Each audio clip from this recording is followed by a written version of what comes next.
Frog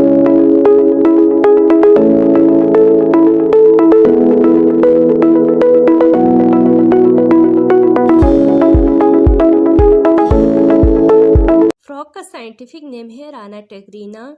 mustard plant का scientific name है Brassica campestris. Scientist कैसे ऑर्गेनिज्म की नेमिंग करते हैं? साइंटिस्ट बायोनोमियल नोमेनक्लेचर के थ्रू लिविंग ऑर्गेनिज्म की नेमिंग करते हैं। ये एक ऐसा मेथड है जिसमें लिविंग ऑर्गेनिज्म को साइंटिफिक नेम दी जाती है। हमारा एक नेम होता है एक सरनेम। बिल्कुल इस तरह से तमाम स्पीशीज के भी दो नेम होते हैं, एक जीनस नेम, दूसरा स्पीशीज नेम। बायोनोमियल नोमेनक्लेचर को स्वीडिश बायोलॉजिस्ट कार्लियस लिनियस ने इंट्रोड्यूस किया था। आहिस्ता आहिस्ता ये पॉपुलर होते गए और आज भी हम इसे इस्तेमाल कर रहे हैं। अब हम बायोनोमियल नोमेनक्लेचर के रूल्स को देखते हैं।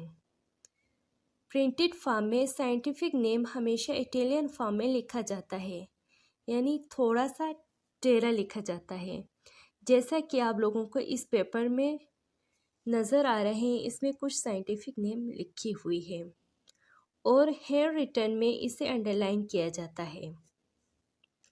दूसरा रूल ये है कि सबसे पहले जेनेरिक नेम लिखा जाता है, इसके बाद स्पीशीज नेम लिखी जाती है, जैसा कि ब्रेसिका जीनस नेम है और कैम्पेस्ट्रिस स्पीशीज नेम है।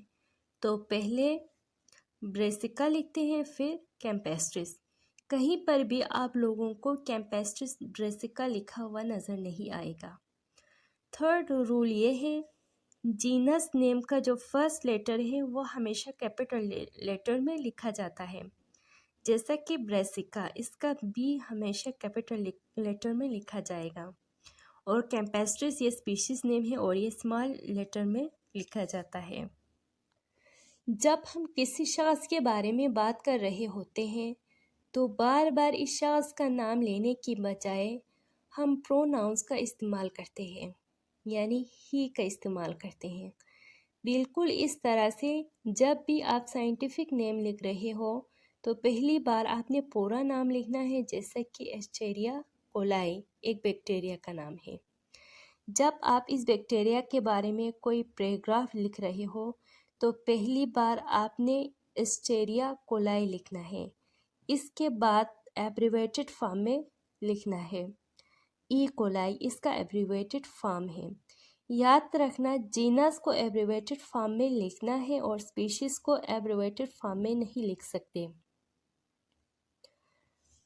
तो किसी भी लिविंग ऑर्गेनिज्म को साइंटिफिक नेम देने के लिए इन रूल्स को फॉलो करना ज़रूरी है।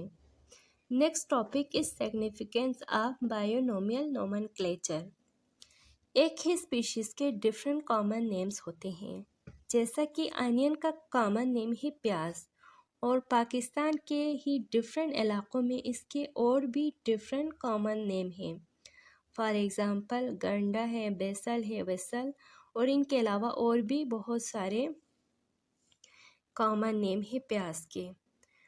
इस तरह से दूसरे कंट्री में भी प्याज के बहुत ज़्यादा डिफरेंट कॉमन नेम है, तो इस वजह से प्रॉब्लम होती है। अगर आप अमेरिका जाकर किसी साइंटिस्ट से कहे टेल मी अबाउट प्याज, तो वो हैरान हो जाएंगे, वो आपकी बात नहीं समझ पाएगी। साइंटिफिक नेम ही वो वाहिद नेम है जो पूरी दुनिया में समझी जाती है, और प्याज का साइंटिफिक नेम है एलियम सीपा। तो अगर आप अमेरिका जाकर किसी साइंटिस्ट से कहे tell me about Allium cepa, वो फ़ौरन से समझ पाएंगे और आपको प्याज के बारे में बताएंगे। इस तरह से आप चाइना जाएं, जापान जाएं, ऑस्ट्रेलिया जाएं, कहीं पर भी जाएं, हर जगह एक स्पीशीज़ के एक ही साइंटिफिक नेम यूज़ की जाती है। कभी कभार डिफरेंट स्पीशीज़ के सेम कॉमन नेम्स होते हैं, जैसा कि क्रॉ और रेवन दोनों का कॉमन नेम है ब्लैक बर्ड, हालांकि ये दोनों डिफरेंट स्पीशीज़ है।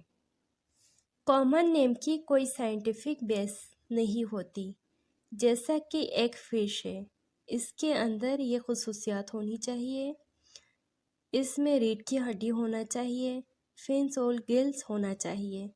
जिस ऑर्गेनिज्म के अंदर ये 3 करेक्टरिस्टिक मौजूद हो तो हम कहते हैं ये फ़िश है। लेकिन स्टार फिश में ये 3 करेक्टरिस्टिक मौजूद नहीं है, तो साइंटिफिकली स्टार फिश नहीं है। इस तरह से silver fish, crab fish, jelly fish में भी ये 3 करेक्टरिस्टिक मौजूद नहीं है, तो ये सब भी फ़िश की कैटेगरी में नहीं आएगा। तो इस तरह से हम साइंटिफिक नेम देते